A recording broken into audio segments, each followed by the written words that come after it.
بسم اللہ الرحمن الرحیم۔ السلام علیکم ورحمۃ اللہ وبرکاتہ۔ الحمد للہ نحمده ونستعینه ونستغفره ونعوذ باللہ من شرور انفسنا وسیئات اعمالنا، من يهده الله فلا مضل له ومن يضلل فلا هادي له، واشهد ان لا اله الا الله وحده لا شريك له، واشهد ان محمدا عبده ورسوله۔ اما بعد فان خير الحديث كتاب الله، وخير الهدي هدي محمد صلى الله عليه وسلم، وشر الامور محدثاتها، وكل محدثة بدعة، وكل بدعة ضلالة، وكل ضلالة في النار۔ اعوذ بالله من الشيطان الرجيم، بسم الله الرحمن الرحيم، وما ارسلناك الا رحمة للعالمين۔ وقال عز من قائل يريدون ان يطفئوا نور الله بافواههم والله متم نوره ولو كره الكافرون۔ وقال عز من قائل يريدون ان يطفئوا نور الله بافواههم ويأبى الله الا ان يتم نوره ولو كره الكافرون۔ آج کی اس عظیم شان قسم میں جو ناندیڑ کی سرزمین پر اس عظیم شان ہال میں فضیلت شیخ عبدالخالق صاحب عالیابی حفظہ اللہ کی سرپرستی میں، ان کی نگرانی میں مسجد ساجدین کے افتتاح اور اسی طرح سے مدرسہ دارالتوحید کے بچوں کے سالانہ اجلاس اور ان کے انعامی پروگرام کی مناسبت پر منعقد ہوئی ہے۔ اس بزم میں جو موضوع میرے ذمے آیا ہے اور مجھے تھوڑی دیر تک آپ سے گفتگو کرنی ہے، وہ موضوع بہت ہی اہم ہے، بہت ہی حساس ہے اور وقت اور حالات کی بہت ہی زیادہ اہم ضرورت بھی ہے۔ آپ نے ناظم محترم سے عنوان سنا ہے اسلاموفوبیا، اسباب اور علاج۔ اسلاموفوبیا کیا ہے، اس کا معنی کیا ہے، پہلے اسے سمجھ لینا ضروری ہے قبل اس کے کہ میں اس کے اسباب اور اس کا علاج بتلاؤں۔ ظاہر سی بات ہے کہ وہ کون سی مشکل ہے جس کے اسباب کیا ہیں، اور وہ کون سی مشکل ہے جس کا علاج اور حل ہمیں جاننا چاہیے، تو کم از کم حقیقت تو معلوم پڑے کہ وہ چیز کیا ہے۔ اسلاموفوبیا میں دو الفاظ ہیں، ایک ہے اسلام اور دوسرا ہے فوبیا۔ اسلام تو ہم جانتے ہیں اللہ تبارک و تعالیٰ کو پسندیدہ دین، جسے اللہ تبارک و تعالیٰ نے آخری نبی محمد رسول اللہ صلی اللہ علیہ وسلم پر قرآن کریم اور سنت رسول صلی اللہ علیہ وسلم کی شکل میں اتارا ہے اور اس کی حفاظت کی ضمانت دی ہے۔ یا ایسے بھی کہہ سکتے ہیں اسلام وہ دین ہے جسے اللہ تبارک و تعالیٰ نے انسانیت کی طرف روز اول سے اتارا ہے، سارے انبیاء علیہ السلام کا جو دین ہے۔ بہرحال اسلام ہم جانتے ہیں۔ فوبیا کا معنی کیا ہوتا ہے؟ فوبیا اصل میں یونانی لفظ ہے اور یہ فوبک سے بنا ہوا ہے۔ فوبک کے معنی یونانی زبان میں فوبک کے معنی خوف کے، ڈر کے ہوتے ہیں، اور اسلاموفوبیا جو کہا گیا، جو او لگایا گیا، یہ اضافت کے لیے ہے۔ معنی کیا ہے اسلاموفوبیا؟ یعنی اسلام کا خوف، اسلام کا ڈر۔ فوبیا کے معنی ڈر کے ہوتے ہیں، خوف کے، دہشت کے، اور اسی طرح سے ہراس کے۔ تو اسلاموفوبیا کا مطلب یہ ہے اسلام کا خوف، اسلام کا ڈر، اسلام کی وحشت، اسلام کی خطرناکی، اس سے چوکنا رہنا، اس سے گھبرانا، اس کے احکام، اس کی تعلیمات، اس کی عبادات اور اس کا جو بھی زندگی کا نظام اور سسٹم ہے، اس کی جو بھی تعلیمات ہے، ان تمام چیزوں سے ڈرنا، اسلام کا خوف، اسلام کا ڈر۔ اب یہ عنوان ہے اور اس سلسلے میں مجھے تھوڑی سی بات جو کرنی ہے وہ دو نقطوں پر مشتمل ہے۔ ایک ہے اسلاموفوبیا کے اسباب کیا ہے اور اس کا حل کیا ہے، اس کا علاج کیا ہے۔ میں آپ کو یہ بتا دوں کہ اسلام کا خوف، اسلام کا ڈر، اس کا مطلب کیا ہے حقیقت۔ ایسے تو ہم اور آپ اچھی طرح سے جانتے ہیں کہ اسلام جو اللہ تبارک و تعالیٰ کا نازل کردہ دین ہے، یہ دین کوئی خوف کا دین نہیں ہے، بلکہ یہ تو خوف ختم کرنے کے لیے آیا ہے، دنیا میں امن پیدا کرنے کے لیے آیا ہے، دنیا میں آشتی اور سلامتی کا سبب بڑھانے کے لیے آیا ہے۔ یہ اسلام جب سے آیا تب سے دنیا کے اندر شانتی پیدا ہو گئی، امن آ گیا۔ یاد کرو ماضی کو، یاد کرو اسلام سے پہلے دور جاہلیت کو، جب لوگوں کے مال خطرے میں تھے، لوگوں کی جانوں کا خطرہ تھا، لوگوں کی عزت و آبرو کا خطرہ تھا، اس ماحول میں اللہ تبارک و تعالیٰ نے دین اسلام کو بھیجا۔ یہ اسلام جب آیا تو خوف امن میں، شانتی میں تبدیل ہو گیا۔ نہ لوگوں کی جانوں کا خوف باقی رہا، نہ لوگوں کے مال کا خوف رہا، نہ لوگوں کی عزت و آبرو کا کوئی خوف رہا۔ یہ اسلام امن کا دین ہے، رحمت کا دین ہے، سلامتی اور آشتی کا دین ہے۔ اس اسلام کی آمد سے دنیا میں الفت، محبت پیدا ہوئی، اس کے ذریعے سے جدا دلوں کو جوڑا گیا، اس کے نتیجے میں پرس کی جنگوں کا خاتمہ ہوا، اس کے نتیجے میں نہ جانے کیسے حالات تھے عرب کے، اسلام نے اللہ تبارک و تعالیٰ کے فضل و کرم سے اپنے آتے ہی اور دلوں کے اندر یگانگت، محبت، الفت پیدا کر دی۔ اوس و خزرج کی لڑائیاں زمانے دراز سے ہو رہی تھیں۔ میرے بھائیوں اور میری قابل احترام ماں اور بہنوں، اصل میں موضوع بہت وسیع ہے اور بہت سارے پہلو بھی ہیں، بہت سارے دلائل ہیں، بہت سارے حوالے ہیں، لیکن چونکہ وقت بہت ہی محدود ہے اس لیے بہت ہی سرسری طور پر میں آپ کے سامنے کچھ باتیں عرض کروں گا۔ تو یہ بات تو ہم جانتے ہیں کہ اللہ تبارک و تعالیٰ کا دین یہ کوئی ڈرنے کا دین نہیں ہے، یہ کوئی خوف کھانے کا دین نہیں ہے، بلکہ یہ تو بے خوف ہونے کا، امن، عافیت، شانتی کا دین ہے۔ اللہ تبارک و تعالیٰ نے اپنے نبی محمد رسول اللہ صلی اللہ علیہ وسلم کی بعثت کا ذکر فرمایا تو اللہ نے فرمایا وما ارسلناک الا رحمۃ للعالمین، ہم نے آپ کو ساری جہان کے لیے، ساری دنیا والوں کے لیے رحمت ہی بنا کر کے بھیجا۔ آپ کی آمد رحمت ہے، دنیا میں آپ کے قدم رحمت کے قدم ہے۔ آپ کی ایک ایک بول، آپ کا ایک ایک، آپ کی زبان سے نکلا ہوا ایک ایک لفظ رحمت کا پیغام دیتا ہے، آشتی کا، محبت کا پیغام دیتا ہے۔ آپ کی کسی ادا سے، آپ کی کسی بھی لفظ سے دنیا میں کسی بھی اعتبار سے کسی بھی طرح کا خوف، کسی بھی طرح کا ڈر نہیں ہے، بلکہ ہر جگہ محبت ہے، امن ہے، عافیت ہے، آپس میں دلوں کو جوڑنے کا پیغام ہے۔ یہ ہے اللہ کے نبی محمد رسول اللہ صلی اللہ علیہ وسلم کی بعثت۔ میرے بھائیوں، میرے بزرگوں اور قابل احترام ماں اور بہنوں، اللہ تبارک و تعالیٰ نے قرآن کریم کے اندر ایک حقیقت اور بھی بیان فرمائی ہے۔ اس حقیقت کا تذکرہ میں آپ کے سامنے کروں تاکہ گفتگو کو آپ کے سامنے جوڑنے میں آسانی ہو۔ اللہ تبارک و تعالیٰ نے اس بات کا بھی اعلان کر دیا ہے یریدون لیطفئوا نور اللہ بافواہہم واللہ متم نورہ ولو کرہ الکافرون۔ یہ لوگ جو اسلام دشمن ہے یا اسلام مخالف ہے، جو اسلام کو اپنا دشمن سمجھتے ہیں، اسلام سے ڈرتے ہیں، اسلام سے گھبراتے ہیں، اسلام کے خلاف ان کا نظریہ ہے، یہ لوگ یریدون لیطفئوا نور اللہ، یہ اللہ تبارک و تعالیٰ کے نور کو، اللہ کی روشنی کو، اسلام کو، اللہ کی روشنی قرآن کریم کو، اللہ کی روشنی نبی کریم صلی اللہ علیہ وسلم کی سنتوں کو بجھا دینا چاہتے ہیں، اپنی زبان سے دور کر دینا چاہتے ہیں، اپنے منہ سے بجھا دینا چاہتے ہیں۔ اللہ تبارک و تعالیٰ فرماتا ہے لیکن یاد رکھو اللہ تعالیٰ اپنے اس نور کو مکمل کر کے رہے گا، اسلام اپنے تمام کو پہنچ کر کے رہے گا، اسلام اپنی انجام کو پہنچ کر کے رہے گا، پوری دنیا کے چپے چپے میں، گوشے گوشے میں اسلام کی روشنی بکھر کر کے رہے گی۔ دنیا کی کوئی طاقت اسلام کو مٹا نہیں سکتی، اسلام کو ختم نہیں کر سکتی۔ یہ پیغام بھی اللہ تبارک و تعالیٰ نے دیا ہے۔ اسی طرح سے یہ نقطہ بھی سمجھیں، اللہ تبارک و تعالیٰ فرماتا ہے وَدَّ كَثِيرٌ مِّنْ أَهْلِ الْكِتَابِ لَوْ يَرُدُّونَكُم مِّن بَعْدِ إِيمَانِكُمْ كُفَّارًا حَسَدًا مِّنْ عِندِ أَنفُسِهِم مِّن بَعْدِ مَا تَبَيَّنَ لَهُمُ الْحَقُّ۔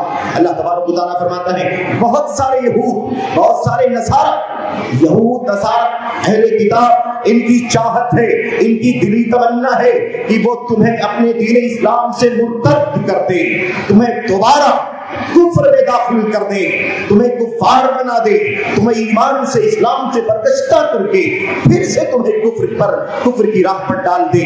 اللہ فرماتا ہے حسدا من عند انفسہم، ان کے دل کا حسد ہے، ان کے اندر کا جلن ہے، اس کی بنیاد پر یہ نہیں چاہتے کہ تم اسلام پر رہو، یہ چاہتے ہیں، ان کی تمنا ہے کہ تم کافر ہو جاؤ، مشرک ہو جاؤ، اسلام سے، توحید سے برگشتہ ہو جاؤ۔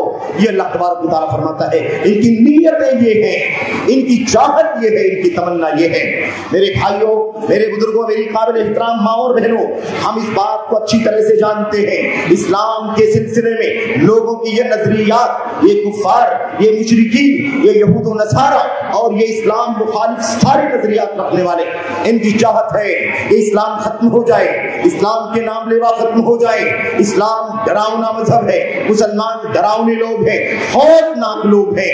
یہ پروپیگنڈا دنیا میں آج سے نہیں چل رہا ہے، اس کا آغاز اگر آپ دیکھنا چاہیں، میں بالکل سچی بات کرنا چاہتا ہوں، اس کا آغاز اگر آپ دیکھنا چاہیں تو میں آپ کو اشارہ کرنا چاہتا ہوں۔ اس کا آغاز کب ہوا؟ اس کا آغاز اسی وقت ہوا جب اللہ کے نبی محمد رسول اللہ صلی اللہ علیہ وسلم مبعوث کیے گئے۔ آپ قرآن کریم لے کر کے آئے، آپ سنت لے کر کے آئے، آپ اللہ کا پیغام لے کر کے آئے۔ اسی وقت سے اسلام کے خلاف اس قسم کے پروپیگنڈے، اسلام کے خلاف اس انداز کی سازشیں ہمیشہ ہوتی رہی ہیں۔ اس سلسلے میں بہت تفصیل میں جانے کے بجائے میں ایک چھوٹا سا نمونہ آپ کے سامنے پیش کر دینا چاہتا ہوں، پھر اصل موضوع پر یعنی موضوع کے اگلے حصے پر آنا چاہتا ہوں۔ میں آپ کو بتاؤں، میرے بھائیوں، میری قابل احترام ماں اور بہنوں، آپ اچھی طرح سے جانتے ہیں، جانتی ہیں کہ غزوہ یرموک ہوا تھا، یرموک کی لڑائی ہوئی تھی۔ اچھی طرح سے تاریخ کو ذہن میں لائیں، یرموک کی جنگ میں کیا ہوا تھا؟ ہرقل تھا، اور یاد رکھیں یرموک کی جنگ یہ اہل کتاب سے ہوئی تھی، یہودیوں سے ہوئی تھی۔ معاملہ کیا تھا؟ جب مسلمانوں نے یرموک کو فتح کر لیا، اس وقت ہرقل کا جملہ یاد کریں، بہت اختصار کے ساتھ بات کرنا چاہتا ہوں۔ کیا کہا تھا ہرقل نے؟ ہرقل نے مخاطب کر کے کہا تھا علیکی یا سوریت السلام، اے سلام کے سوریہ۔ آپ جانتے ہیں دمشق کو مدینۃ السلام کہا جاتا ہے، دمشق اس کو شام کہا جاتا ہے، سوریہ کہا جاتا ہے آج۔ یہ جو دمشق ہے اس کو مدینۃ السلام کہتے ہیں، اس کا جو نام ہے مدینۃ السلام ہے۔ ہرقل نے مخاطب کر کے کہا تھا شہر کو، جب مسلمانوں نے فتح کر لیا تھا اس وقت مخاطب کر کے کہا تھا، یاد رکھنا اے شہر سوریہ، اب تو ہمارے ہاتھوں سے نکل چکا ہے، مسلمانوں کے ہاتھ میں جا چکا ہے۔ مسلمان جو ہمارے دشمن ہیں وہ تم پر قابض ہو چکے ہیں، اور آج کی تاریخ سے کوئی رومی تیرے اندر داخل نہیں ہو سکتا۔ اگر داخل ہونے کی کوشش کرے گا تو خوف کے ساتھ داخل ہوگا، ڈر کے داخل ہوگا، دہشت کے ساتھ داخل ہوگا، اپنی جان و مال کا خطرہ محسوس کرتے ہوئے داخل ہوگا۔ یہ پیغام سمجھ میں آتا ہے کیا تھا مسئلہ؟ اسلاموفوبیا کی شروعات یاد کریں، اس کی مثال ہے اسلاموفوبیا، اس کی مثال ہے یہ اپنی زبان سے ہرقل جیسے میرے بھائیوں حاکم نے، وقت کے بادشاہ نے یہ بات کہہ دیا۔ آج کی تاریخ سے اگر ہم داخل ہوں گے سوریہ میں تو ہم خوف کے ساتھ داخل ہوں گے، ڈر کے ساتھ داخل ہوں گے، تبک کر کے داخل ہوں گے، بالکل گھبراہٹ کے ساتھ۔ تو یہ مسئلہ ہے۔ اب پتا کیا چلا کہ انہیں ڈر ہے اسلام سے، انہیں ڈر ہے مسلمانوں سے، انہیں ڈر ہے قرآن سے، انہیں یہ ماحول بنایا گیا۔ میں بتانا چاہتا ہوں اسلام میں ڈرنے کی بات نہیں ہے، اسلام تو سارے جہانوں کے لیے رحمت بن کر کے آیا ہے۔ کیا یہودی، کیا عیسائی، کیا مشرکین، کیا مجوسی، کیا ملحدین، کیا دنیا کا کسی بھی ازم اور دھرم سے تعلق رکھنے والا، سب کے ساتھ اسلام نے رحمت کا سلوک کیا ہے۔ انسان تو انسان، جانوروں کے ساتھ بھی اللہ تبارک و تعالیٰ کے دین میں رحمت کا معاملہ ہے۔ کوئی سختی نہیں، کوئی شدت نہیں، کوئی جارحیت نہیں، لیکن یہ معاملہ بنا دیا گیا اسلام کو بدنام کرنے کے لیے۔ میں ابھی کچھ باتیں ذکر کرنا چاہتا ہوں۔ یہ رحمت کا دین ہے، یہ الفت کا دین ہے، یہ محبت کا دین ہے، اسے کیوں فوبیا والا دین قرار دیا گیا؟ کیوں اس سے ڈرایا جا رہا ہے؟ نہیں نہیں نہیں، اسلام نہیں چاہیے، اسلام خطرناک ہے۔ نہیں نہیں، مسلمان نہیں چاہیے، مسلمان خطرناک ہے، مسجدیں خطرناک ہے، مدرسے خطرناک ہے، نمازوں کا ڈر ہے، اذان سے ڈر ہے، مسلمانوں کے معاملات سے ڈر ہے، مسلمانوں کے محلے میں رہنے سے ڈر ہے، مسلمانوں کو اپنی سوسائٹی میں رکھنے سے ڈر ہے، اس کو کرائے پر گھر نہیں دینا خطرناک ہے، اسے گھر نہیں بیچنا خطرناک ہے، اسے دکان نہیں بیچنا خطرناک ہے، اس کے ساتھ کاروبار نہیں کرنا خطرناک ہے۔ یہ ماحول کیوں بنایا جا رہا ہے؟ جبکہ اسلام نے وہ رحمت کا پیغام دیا ہے، دنیا میں کسی دھرم نے کسی عزت نے نہیں دیا ہے۔ میں چھوٹی سی مثال دے کر کے بات آگے بڑھاتا ہوں۔ ایک طرف ہرقل کی بات آپ نے سنی ہے، دوسری طرف انسانیت، رحمت اور الفت، محبت، شفقت کی مثال بھی سمجھو۔ انسانیت کی بنیاد پر، اسلام کی بنیاد پر نہیں، انسانیت کی بنیاد پر بھی اسلام کے اندر رحمت کا پیغام ہے۔ کسی بھی دھرم اور اسم کا ماننے والا ہو، رب ذوالجلال کا باغی ہو یا رب ذوالجلال کی توحید کا علمبردار ہو، اللہ تبارک و تعالیٰ کا سچا بندہ ہو یا اللہ تبارک و تعالیٰ کے دین کا اور اس کی توحید کا باغی کیوں نہ ہو، سب کے ساتھ رحمت کا پیغام ہے۔ میرے بھائیوں، آپ کو بتاؤں میں قادسیہ کے مقام پر، قادسیہ وہ بھی آپ جانتے ہیں اسلام کے خلاف لوگوں کی بستیاں تھی، وہاں پر دو صحابہ کرام موجود تھے، سامنے سے جنازہ گزرا، وہ جنازہ یہودی کا جنازہ تھا، کیونکہ قادسیہ کی بستی یہودیوں کی بستی تھی، کسی کی موت ہو گئی، وہ یہودی تھا، جب اس کا جنازہ سامنے سے گزرا مسلمانوں کے، تو یہ دونوں صحابہ کرام اٹھ کے کھڑے ہو گئے، جنازہ گزرا یہودی کا، دونوں صحابی اٹھ کے کھڑے ہو گئے، دوسرے لوگ جو وہاں کے موجود تھے انہوں نے کہا بھائی آپ لوگ کیوں کھڑے ہو گئے، آپ لوگ کیوں کھڑے ہو گئے، یہ تو مسلمان کا جنازہ نہیں ہے، یہ تو اسی بستی کا آدمی ہے، یعنی یہودی کا جنازہ ہے، تم یہودی کے جنازے کے گزرنے سے کیوں کھڑے ہوتے ہو، کھڑے ہونے کی کوئی ضرورت نہیں ہے۔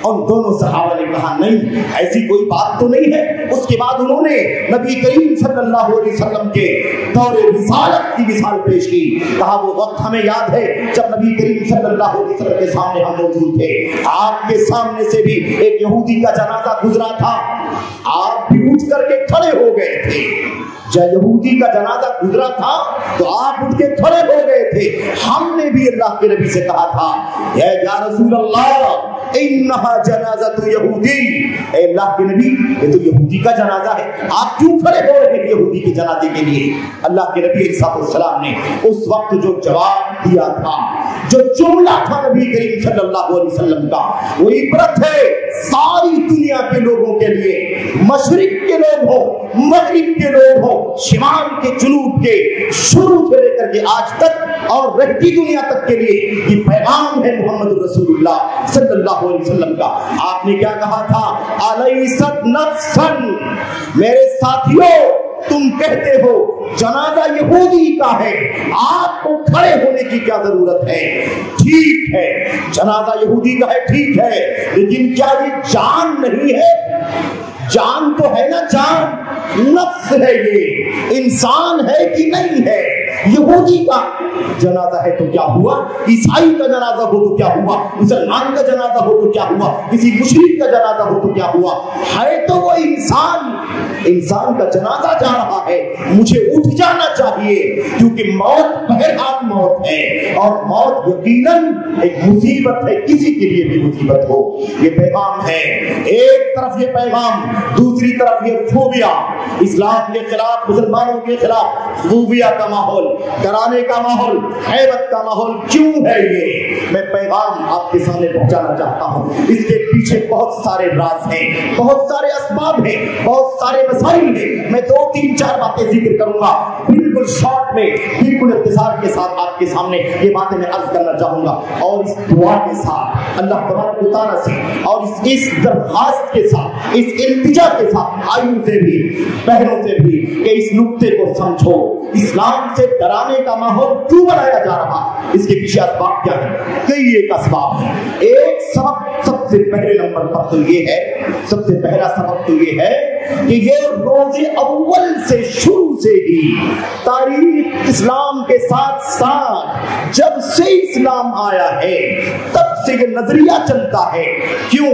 اسلام اللہ کی وحدانیت کا دین ہے، اللہ کی توحید کا دین ہے، کسی بندے کے سامنے سر نہیں جھکایا جا سکتا، کسی غیر اللہ کے سامنے عبادت کا کوئی کام انجام نہیں دیا جا سکتا، یہ پیغام اسلام کا ہے، یہ پیغام توحید کا، اسلام کا پیغام ہے۔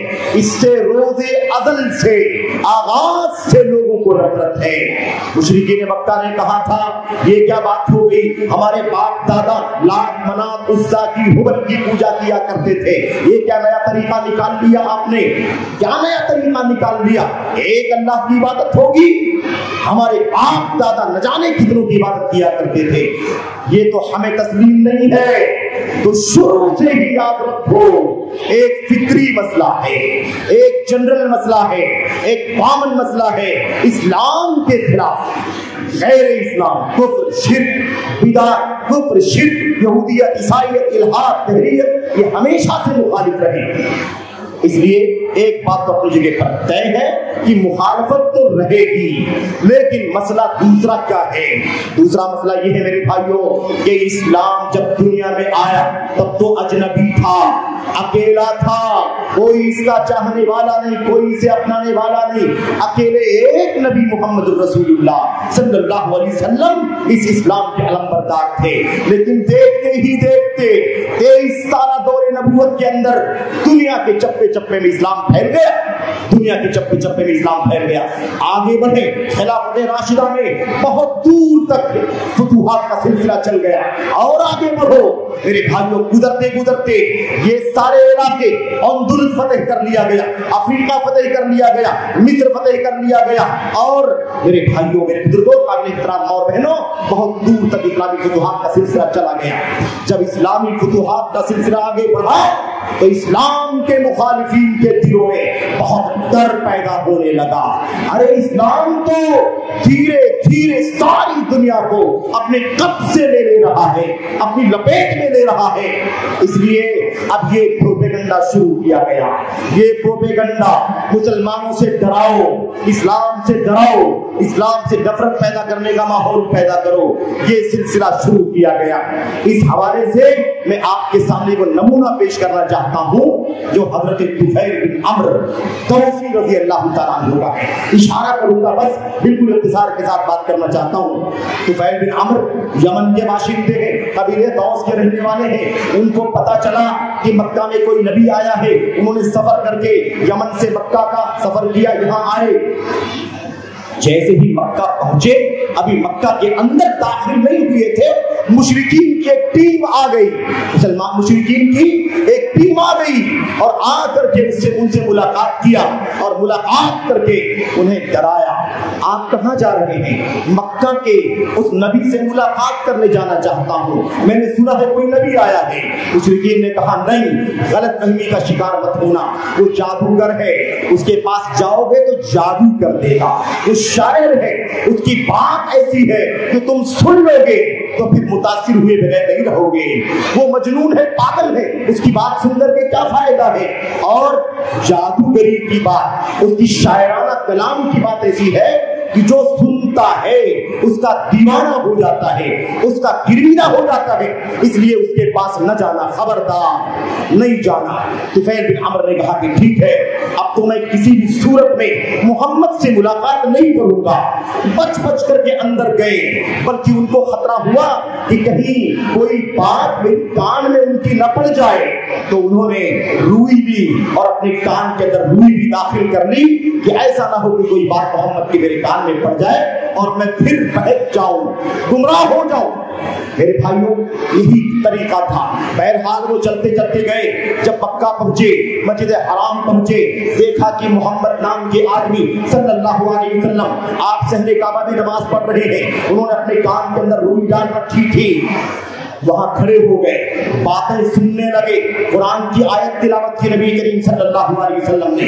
قرآن کی آیت کریمہ کی تھوڑی سی آواز نہ چاہتے ہوئے بھی ان کے کانوں کے اندر پڑ گئی، کانوں میں آیت کریمہ کی آواز پڑ گئی۔ کہتے ہیں نہ چاہتے ہوئے بھی میں نے کچھ باتیں اللہ کے نبی صلی اللہ علیہ وسلم کی زبان سے سن لی۔ اب میں نے بات سنی تو میں حیران ہو گیا، یہ کیسی بات ہے یہ تو بہت عجیب و غریب کلام ہے، یہ تو انسان کا کلام لگتا ہی نہیں ہے، یہ تو اللہ کا کلام لگتا ہے، یہ تو خالق و مالک کا کلام لگتا ہے۔ یہ سوچ کر کے اب اس کے بعد انہوں نے طے کیا کہ میں محمد صلی اللہ علیہ وسلم کے گھر جاؤں گا۔ انہوں نے یہ فیصلہ کیا کہ اللہ کے نبی کے گھر جائیں۔ اللہ کے نبی کے گھر تشریف لے گئے اور ان سے جا کر کے کہا میں نے مکہ میں قدم رکھا، اندر آنے سے پہلے مشرکین نے یہاں کے لوگوں نے مجھے آپ سے ڈرایا، آپ کا پیغام، آپ کی باتیں نہ سننا، آپ جادوگر ہیں، آپ پاگل ہیں، آپ شاعر ہیں، آپ دیوانے ہیں، آپ سے ڈرایا گیا مجھے، لیکن میں جاننا چاہتا ہوں، میں نے کچھ سنا ہے لیکن میں ابھی رویاں نکال کر کے میں آپ کی زبان سے براہ راست سننا چاہتا ہوں، بھلا بتائیے کہ آپ کون ہیں، کیا پیغام لے کر کے آئے ہیں، ذرا سنا دیجئے۔ نبی کریم صلی اللہ علیہ وسلم نے قرآن کریم کی چند آیتوں کی تلاوت فرمائی، وہ آیتوں کو سنا اور سن کر کے حیران ہو گئے، کہا اللہ کی قسم ہے یہ باتیں کسی انسان کی نہیں ہو سکتی، یہ تو رب ذوالجلال کا کلام لگتا ہے، یہ اللہ کا فرمان لگتا ہے۔ میں گواہی دینا چاہتا ہوں کہ اللہ کے سوا کوئی سچا عبادت کے قابل نہیں ہے۔ اور پھر کلمہ شہادت پڑھ کر کے اسلام لے آئے، ایمان قبول کر لیا، اشہد ان لا الہ الا اللہ واشہد ان محمد رسول اللہ، کلمہ پڑھ کر کے اسلام میں داخل ہو گئے۔ اس کے بعد کہا اللہ کے نبی جلدی سے مجھے یہ بتائیے، میں اپنی قوم میں جانا چاہتا ہوں، میں اپنی قوم کا سردار ہوں، میری حیثیت بڑی اونچی ہے، میری مانیتا ہے، لوگ میری باتوں کو مانتے ہیں، اس لیے میں جاؤں گا، اب آپ یہ پیغام ان کے سامنے پیش کروں گا، مجھے کچھ نشانی دے دیجئے، میں نشانی لے کر کے جاؤں۔ پھر اس کے بعد بہرحال بات لمبی ہے، جب وہ اپنے قبیلے میں گئے، اپنے قبیلے دوس میں گئے، باپ سے ملاقات ہوئی، باپ نے سلام کیا، باپ نے بات چیت کی، کہا میں آپ سے رابطہ نہیں رکھتا۔ بیٹے کیا ہو گیا؟ کہا ابا مسئلہ یہ ہے کہ میں نے کفر اور شرک سے توبہ کر لیا ہے، میں نے محمد کے ہاتھوں پر بیعت کر لیا ہے۔ باپ نے کہا بیٹے جو تمہارا دین ہے وہی میرا دین ہے، بتاؤ کیا ہے اسلام؟ یہی بات بیوی نے کہا، یہی بات اور لوگوں نے کہا۔ اس طرح سے دھیرے دھیرے لوگ اسلام کے دامن سے وابستہ ہو گئے۔ بتانا یہ ہے کہ یہ مسئلہ کیوں تھا، اس لیے کہ دھیرے دھیرے اسلام کے ماننے والوں کی تعداد بڑھ رہی تھی، خطرہ تھا اسلام پھیل نہ جائے، اسلام پوری دنیا میں چپے چپے میں عام نہ ہو جائے۔ اس ڈر کی وجہ سے یہ کام کیا گیا تھا کہ مسلمانوں سے، اسلام سے، قرآن سے، نبی سے، سنت سے ڈراؤ، لوگوں کو خوف دلاؤ۔ دیکھنا مسلمان ایسے ہوتے ہیں، دیکھنا اسلام ایسا ہوتا ہے، دیکھنا اسلام کے ماننے والے ایسے ہوتے ہیں، بڑے خونخوار ہوتے ہیں، بڑے درندے ہوتے ہیں، یہ تو جان لے لیتے ہیں، یہ تو مال ہڑپ کر لیتے ہیں، یہ تو آبرو چھین لیتے ہیں، وغیرہ وغیرہ، یہ ماحول بنایا گیا۔ تو یہ دوسرا سبب تھا جس کی وجہ سے اس اسلام کو بدنام کرنے کا کام کیا گیا۔ میرے بھائیوں، میری قابل احترام ماں اور بہنوں، اس کا حل کیا ہے؟ اس کا حل یہ ہے کہ دنیا کے سامنے یہ پیغام عام کیا جائے، اسلام ڈرنے کا مذہب نہیں ہے، اسلام آتنک کا دین نہیں ہے، اسلام تو امن و آشتی کا دین ہے۔ آؤ ذرا دامن سے قریب آؤ تو پتہ چلے گا، قریب آؤ کہ تو معلوم پڑے گا۔ بدنامیاں بہت ہیں، پروپیگنڈے بہت ہیں، سازشیں بہت ہیں، لوگوں کی پروپیگنڈے میں نہیں آنا، بلکہ قریب آ کر کے دیکھو، قریب آ کر کے دیکھو میرے بھائیوں، میرے بزرگوں، تو آپ کو پتہ چلے گا اسلام کیا ہے، مسلمان کون ہوتے ہیں۔ یہ ڈرنے ڈرانے والے لوگ نہیں ہیں، یہ تو الفت اور محبت کا پیغام دینے والے ہیں۔ میرے بھائیوں، میرے بزرگوں، میری قابل احترام ماں اور بہنوں، کسی شاعر کی وہ بات مجھے یاد آتی ہے، کسی شاعر نے کہا تھا پتھر مجھے کہتا ہے میرا چاہنے والا، پتھر مجھے کہتا ہے میرا چاہنے والا، میں موم ہوں اس نے مجھے چھو کر نہیں دیکھا، اگر چھو کر کے دیکھتا تو جان لیتا کہ میں خوف کھانے کی چیز نہیں ہوں، ڈرنے کی چیز نہیں ہوں، میں سخت نہیں ہوں، میں جارحیت والا نہیں ہوں، میں آتنکی نہیں ہوں، بلکہ میں الفت و محبت کا پیغام لے کر کے آیا ہوں۔ تو یہ ہے قریب آنا، تو یہ پیغام ہے اور یہ حل ہے مسئلے کا۔ تیسری بات، اسلاموفوبیا کیوں پھیلا، اسلاموفوبیا کیوں چل رہا اسلام سے کیوں ڈرایا جا رہا ہے؟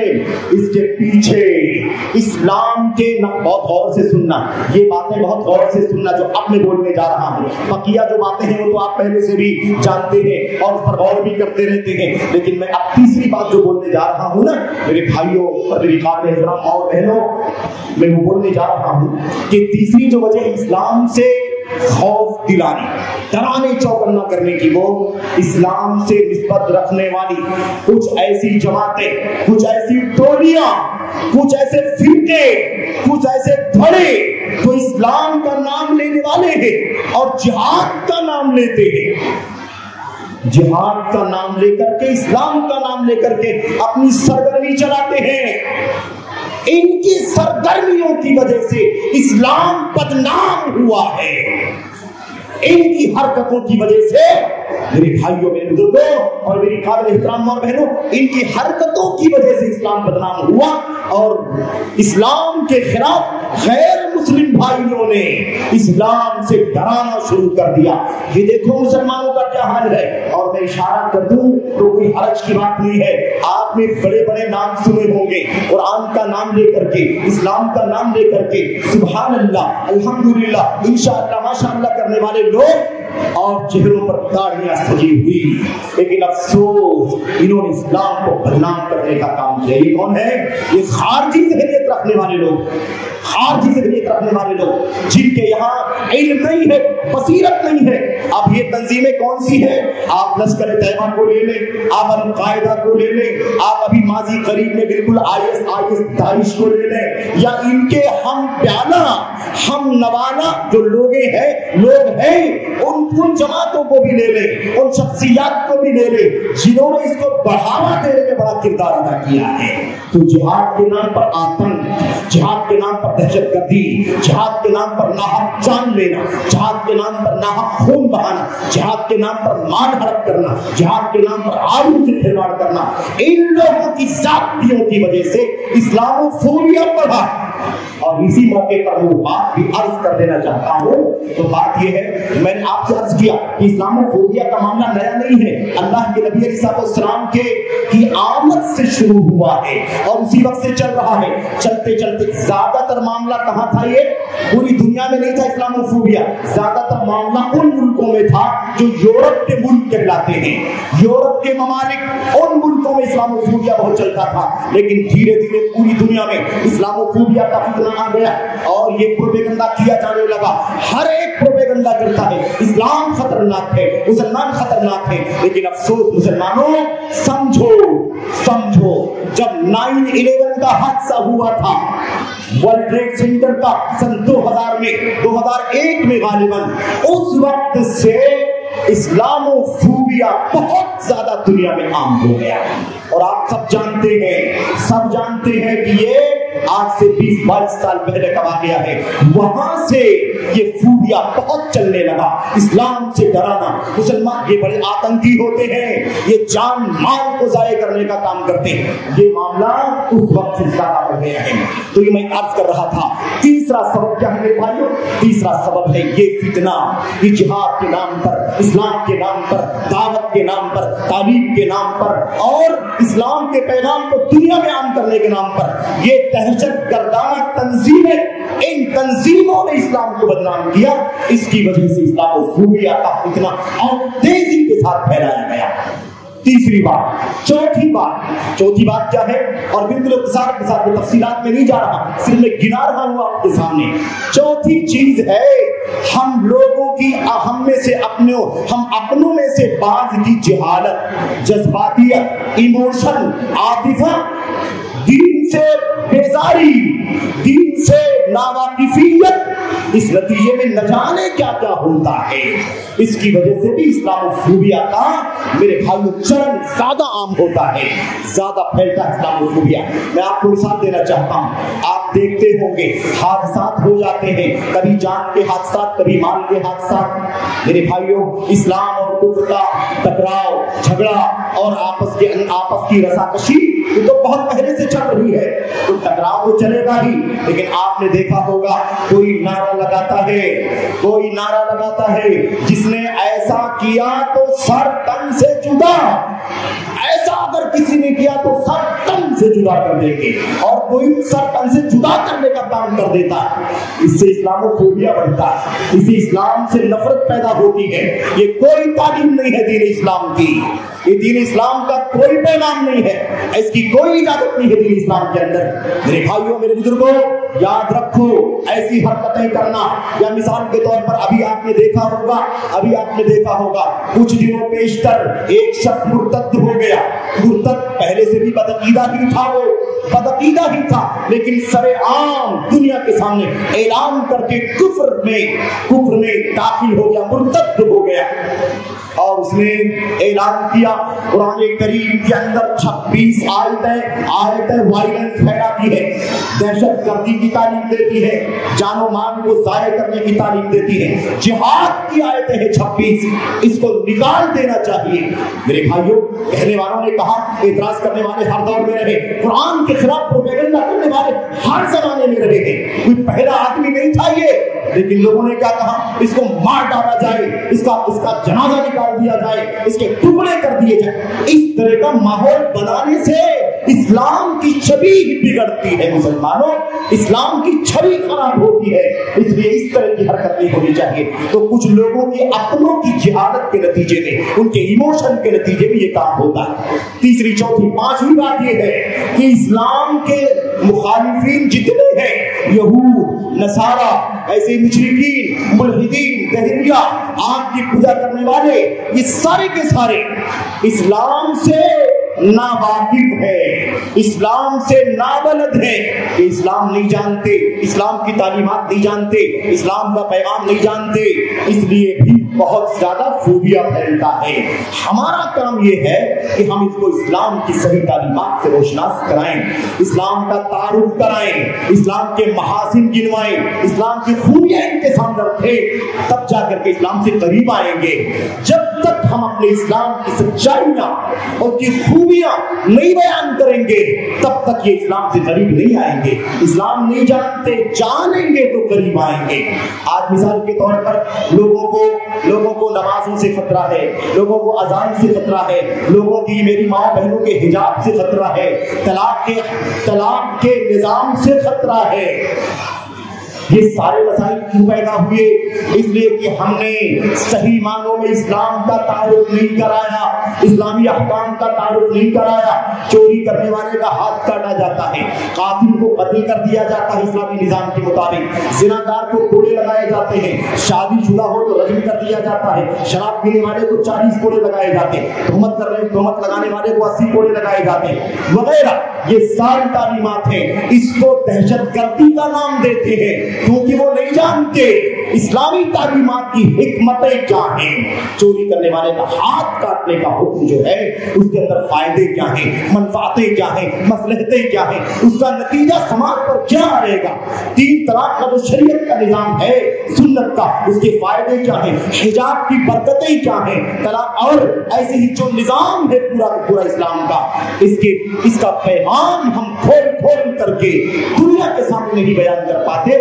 اپنے اخلاق سے، اپنے کردار سے، اپنے رویے سے، اپنی چال چلن سے، اپنے معاملات سے ہم اسلام کو پریزنٹ نہیں کر پاتے ہیں، اس لیے وہ اسلام سے ناواقف ہے، اسی لیے اسلام کے خلاف پروپیگنڈا کرتے ہیں اور اسلاموفوبیا یعنی اسلام سے ڈرانے کا کام کرتے ہیں، ڈرتے ہیں، ڈراتے ہیں، وحشت پیدا کرتے ہیں، چوکنا کرتے ہیں۔ اسلام بہت خطرناک ہے، خبردار اس کے قریب نہیں جائے۔ تو میرے بھائیوں، میرے بزرگوں کا احترام اور بہنوں، بہت ساری باتیں تھیں، میں نے بہت جلدی میں اجرت میں یوں ہی بے رب بے ہنگم چند باتیں عرض کر دی ہیں۔ اللہ سے دعا کرتا ہوں کہ اللہ تبارک و تعالیٰ کسی موقع پر تفصیل سے موضوع پر گفتگو کرنے کا موقع ملے، گفتگو کی جائے گی۔ یہ ٹوٹی پھوٹی باتیں، یہ انکمپلیٹ باتیں ایسے ہی چھوڑ دیتا ہوں، بس اللہ سے دعا کرتا ہوں کہ اس میں جو باتیں خیر کی ہیں، اللہ تبارک و تعالیٰ ہم سب کو سمجھنے کی توفیق عطا فرمائے، اور اللہ تبارک و تعالیٰ ہمیں یہ پیغام دنیا کے سامنے پھیلانے کی، عام کرنے کی توفیق عطا فرمائے، تاکہ اسلام کے سلسلے میں لوگوں کی نظریات، لوگوں کے افکار ستھرے ہو جائیں،